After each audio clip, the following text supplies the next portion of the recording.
Well, in my experience, whatever I reject of myself, it's always based on it's like a survival mechanism. I love the color red, but the world around me says everything is blue, and everything that is not blue is evil.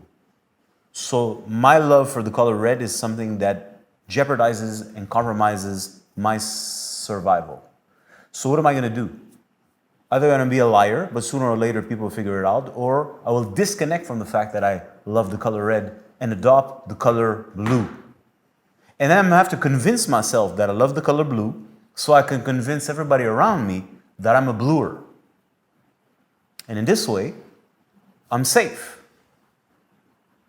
So take the color blue and associate it to so many attributes. Look at the world we live in. Everybody has something to say about everything and everyone. This is good, this is bad, this is good, this is bad. Oh, I would never do that. Everybody had something to say about Will Smith giving a slap to somebody. Everybody has something to say about everything. You should never do this, you should never do that, you should never do this, you should never do that. Oh, that's what I would do. That's what a proper man does. That's what a proper lady does. That's what a proper human being is. And then you go into religion with their codes of conduct. Do. They're literally, it's the list of do's and the list of don'ts. Do. Don't. You haven't even woken up in the morning. Do.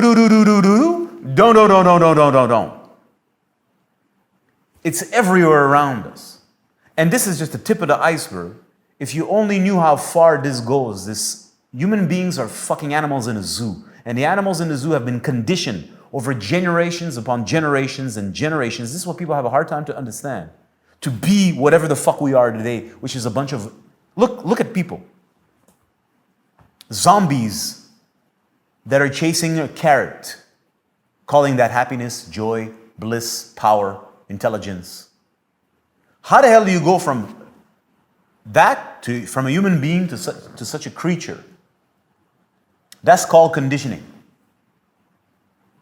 You have to close certain pathways and open new ones. Don't do this, don't go there, push there, go in that direction, go in that direction, go in that direction. They're not able to follow me as I'm talking. Now that's the truth. That's the bottom line. So why you reject things about yourself? Because whatever it is that you are in your unconscious, it's deemed unacceptable. It's not good. Having anger, not good. There's at least 1,000 books that tell you why anger is bad. And now that it's the modern world, you're going to have another 1,000 books that tell you why anger is good. But at the end of the day, if you display anger, that's called a whistle. Somebody gonna whistle on you. Well, is he saying now that anger is good or anger is bad? And then you morons who can't think for 2 seconds respond like the little fucking doggy Pavlov that you are. So anyways, why do people reject themselves? Is that whatever they are at the depth of themselves has been literally conditioned. This is bad, this is bad, this is bad, this is bad, this is bad, this is bad. Look today, we can watch over the past 10 years, and it's been happening for a longer time, the systematic conditioning of the so-called man. That today, anything that is remotely manly is evil, is toxic masculinity. They're going to say, yeah, but those things that men used to do before, they were also conditions. I'm not going to argue. Well, the point is, well, how does a man actually behave? What is a man? Nobody would be able to answer unless they're going to bring you a picture of a chiseled jaw individual, a guy who goes to the gym, has money and fancy cars. Wouldn't be able to even answer it. Everybody lives at the surface of reality. Everybody knows this at one level or another. Everybody lives at the surface of reality, which means that more than 99% remains in the unconscious. Do you understand what this means? That means 99% of the powers of nature that live within your system are hidden. Occult is the word.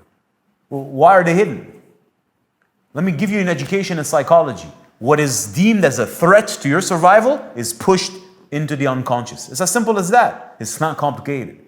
So you need to stay at the surface of reality where you can condition the surface. Everybody can condition the surface. Don't use this, use this. You use it, you learn it, you make an effort, and then at some point you understand, okay, well, this is the way we do it. right? Your nervous system gets it. And then you start behaving this way, and everything underneath disappears. Now, when we speak about this, most people have no idea what we're talking about. The unconscious. Even psychology, about 100 years ago, people had an interest in the unconscious. Today, nobody wants to talk about the unconscious. That's work. And that's psychology. They're like, they go this deep. And I'm being generous. Once upon a time, psychologists, Freud is a cokehead. He's obsessed with sex. Maybe, maybe not. That's not the point. So they used to have a concern. Well, what's a little deeper than the surface? Then immediately, a couple of generations later, they switched it. It's too much work. Let's just recondition the animal. It's quicker. Then comes Anthony Robbins, and in literally 2 minutes, you're in your fear. It's been generations of fear. Gone. That's what people want. Quick, quick, quick. The unconscious doesn't exist anymore.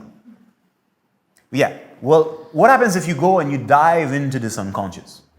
Well, you're going to discover a lot of things. Number one, who and what you're made of, really. And then suddenly you're going to start to understand, well, those energies that live inside of me, they're not authorized in the system. These ideas are not authorized in the system. These sensations are not authorized in the system. And don't forget, the system is always upgraded. It doesn't stay constant. It stays constant for a couple of years. It gets upgraded and becomes more strict, more rigid, there's less space. Just look at the world around us. It's not hard to understand. The reason it's difficult to be in intimacy with oneself is that to discover what lives inside of you can be literally a threat to your existence. And most people have no idea how deep that rabbit hole goes. They don't even want to know. So what do we have today? A bunch of morons who live on their telephones on a goddamn fucking TikTok application. That's what you have. Can it be more superficial than that? And all they care about is what it looks like. Oh, he's so cute, he smiles. Heart. Follow. Oh my God, he's so cute. Oh, I wish I had one of those. Then the moron animal watches. Oh, she likes that. Then he learns to behave and do exactly the smile mommy likes, exactly the smile that moron his sister likes. It embodies, oh my God. Yeah, let's move on.